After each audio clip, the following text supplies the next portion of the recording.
16 नवंबर 2025 महाराष्ट्र मालेगाव का छोटा सा गांव डोंगराले में आरोपीला समोर आणा, त्याला आम्ही फाशी देऊन उसे सजा नहीं मिलेगी तो हम किन्नर समाज यहाँ पर जान दे देंगे।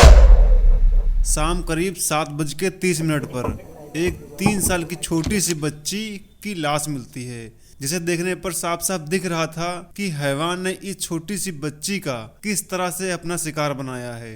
आखिर इस 3 साल की बच्ची ने किसी का क्या बिगाड़ा था जो इसको ऐसी सजा मिली, ये बताने के लिए आपको इस तारीख से 1 महीने पहले ले चलता हूँ। डोंगराले गांव में खासकर परिवार ऐसे रहते हैं जो दिहाड़ी मंजूरी ही करते हैं। कुछ ऐसे ही परिवार होंगे जो अपना बिजनेस या कोई बड़ी नौकरी करते होंगे। इसी गांव में एक परिवार रहता है जिसमें 3 साल की बच्ची यदन्या रहती थी। उसकी छोटी बहन थी लगभग 1 साल की।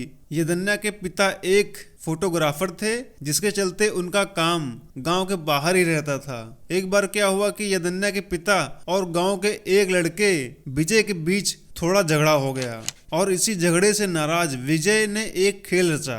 24 साल का विजय खैरनार के मन में शैतानी फितूर सवार हो गया। बदले की आग में जल रहे विजय ने बहला फुसलाकर बच्ची को 16 नवंबर 2025 को चॉकलेट खिलाने के बहाने ले गया। झगड़ा हुए लगभग 1 महीने से ज्यादा हो गया था तो किसी ने इतना गौर भी नहीं किया और उस दिन बच्ची यदन्या के पिता भी काम के चलते बाहर गए थे और इसी का फायदा उठाकर विजय ने पलक झपकते बच्ची को अपनी बातों में फंसाकर ले गया। बेचारी छोटी सी बच्ची को क्या पता था कि इस दुनिया में अपनापन दिखाने वालों में कुछ शैतान भी होते हैं जो इंसानियत को शर्मसार कर देते हैं। विजय ने खेल रही बच्ची को शाम के समय चॉकलेट के बहाने घर से दूर ले गया। अच्छा, बच्ची दूसरे बच्चों के साथ खेल रही थी तो किसी ने इतना गौर भी नहीं किया। जब शाम होने लगी तो बच्ची की माँ और उसके घर वालों को बच्ची के घर में ना होने का एहसास हुआ तो फिर पड़ोस में पूछा, वहाँ भी नहीं। अच्छा, गांव में छोटी सी भी कोई बात हो जाती है तो पूरे गांव में पलक झपकते ही बात फैल जाती है। तो बच्ची के गुम होने की बात गांव में आग की तरह फैल गई। आस पड़ोस के सभी लोग बच्ची को खोजने में लग गए। नवंबर के समय में अंधेरा भी जल्दी होने लगता है। गांव में सीसीटीवी तो कहीं लगे नहीं रहते हैं कि उसमें देख सुन के बच्ची को खोजा जाए।